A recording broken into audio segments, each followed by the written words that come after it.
Hello friends, आज मैं आपके लिए लेकर आई हूँ एक ऐसी रेसिपी जो बच्चे और बड़े सभी को पसंद आएगी। मैंने यहाँ पर कच्चे आम लिए हैं, थोड़े सख्त आम हैं। इस रेसिपी में आप सख्त आमों का ही यूज़ करें। इन्हें मैंने एक टोकरी में रखा है। एक बड़े बर्तन में इनको रखें और उसमें पानी डाल दें।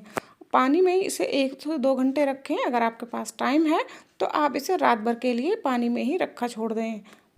1 से 2 घंटे बाद आप इन आमों को धीरे धीरे इस तरीके से इनके ऊपर लगा हुआ सारी धूल मिट्टी केमिकल या जो भी डस्ट है आप इसे साफ़ कर लें।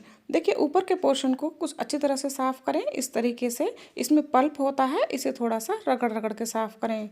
सारे आम को इसी तरीके से साफ़ कर लीजिएगा जिससे कि इनके ऊपर कोई भी डस्ट या फिर इनके ऊपर कोई पल्प ना रहे, जिससे कि ये रेसिपी ख़राब ना हो। और अब हमने यहाँ पर सारे आम किसी दूसरे बर्तन में डाल दिए हैं।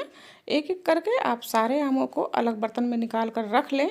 देखिए इन आमों को हमें अच्छी तरह से ड्राई करना है। आप इन्हें, अगर आपके पास टाइम है तो इस तरीके से एक बर्तन में निकाल कर थोड़ी देर के लिए ऐसे ही छोड़ दीजिएगा। ये आम बिल्कुल ड्राई हो जाएंगे। अगर आपके पास टाइम नहीं है तो आप इस तरीके से कॉटन के कपड़े से सभी कच्चे आमों को ड्राई कर लीजिएगा। आमों के ऊपर बिल्कुल नमी नहीं रहनी चाहिए, बिल्कुल भी मॉइस्चर ना रहे।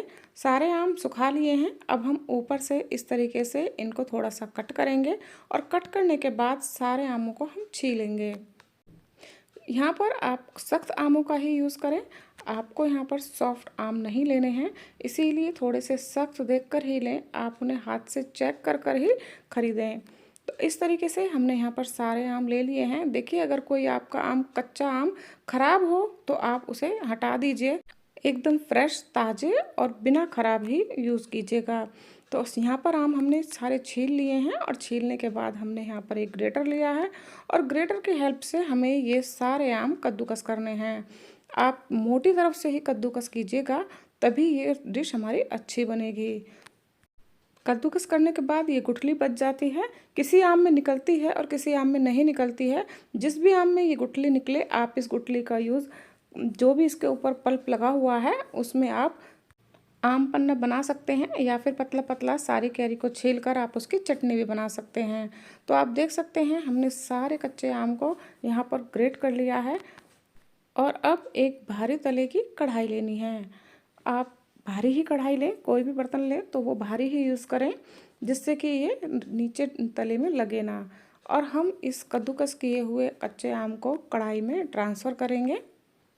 सारे आमों को कद्दूकस करने के बाद ये जो कुछ गुठलियाँ बची हैं इन्हें आप या तो छोटा छोटा आप चाकू की हेल्प से हटा लें और उसमें चटनी भी बना सकते हैं, या फिर आप इन सारी गुठलियों का आम पन्ना भी बना सकते हैं, या आप इन गुठलियों को सुखाकर उन्हें उसका पाउडर बना लें जो कि आपकी आँखों के लिए और लीवर के लिए और बॉडी के लिए बहुत ही उपयोगी होगा, जिसे आप साल भर तक स्टोर करके भी रख सकते हैं। जब भी चाहे आप उसे यूज़ कर सकते हैं।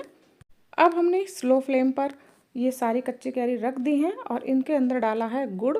गुड़ आप थोड़ा सा, देखिए इन दिनों में गर्मियों में पुराना गुड़ ही मिलता है, तो अच्छी क्वालिटी का गुड़ लें और इसे हमने टुकड़ों में तोड़ लिया है जिससे कि आसानी से पिघल जाए, इसमें पिघलने में टाइम ना लगे।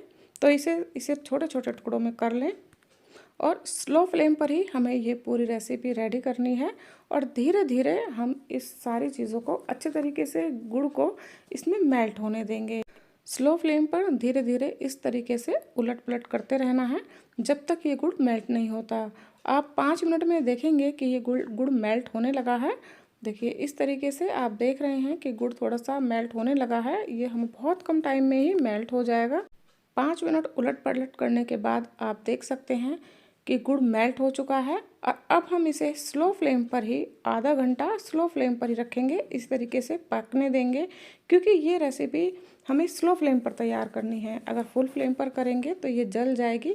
इस तरीके से 20 से 30 मिनट के लिए आप इसे स्लो फ्लेम पर ऐसे ही छोड़ दें, जिससे कि जो गुड़ है वो और थोड़ा सा गाढ़ा हो जाए और पानी थोड़ा सा सूख जाए। देखिए मैंने यहाँ 1 किलो कच्चे आम लिए थे और उन्हें छीलने के बाद उनका छिलका और गुठली हटाकर यहाँ पर 800 और 850 ग्राम कद्दूकस किए हुए कच्चे आम रह गए हैं। और अब हमने जितनी हमारी कद्दूकस किए हुए कच्चे आम है उतनी ही मात्रा में गुड़ लिया है।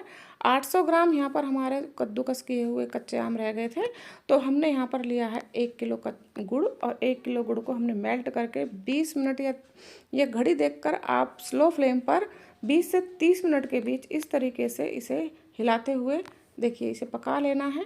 और आपको इतना गाढ़ा कर लेना है, देखिए ये बिल्कुल मेल्ट हो जाए, थोड़ा सा गाढ़ा हो जाए, तब तक हमें इसे पकाना है।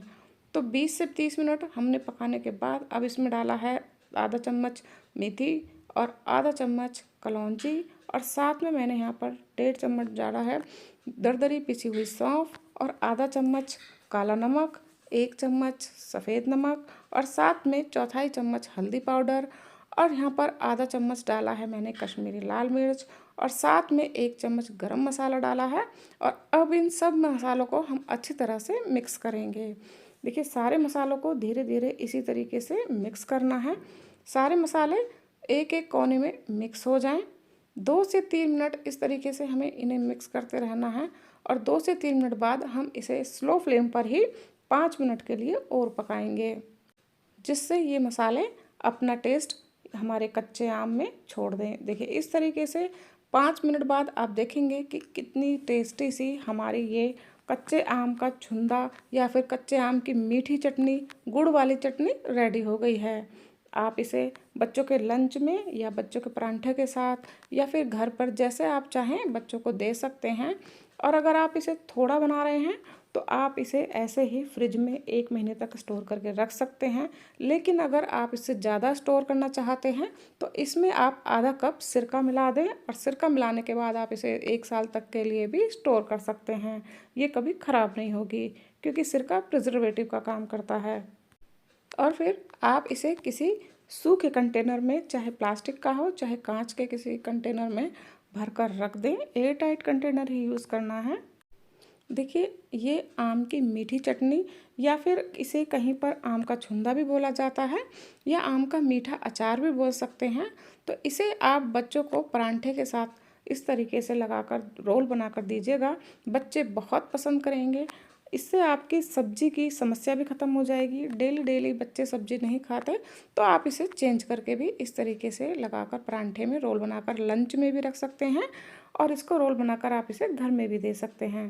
तो इस तरीके से रोल बनाइए, या फिर ब्रेड के ऊपर भी लगाकर आप इसे दे सकते हैं। अगर आपको मेरी ये रेसिपी पसंद आई हो तो प्लीज़ लाइक और सब्सक्राइब ज़रूर कीजिएगा, और एक बार इस तरीके से इस आम की चटनी को या छुंदा को बनाकर ज़रूर देखिएगा।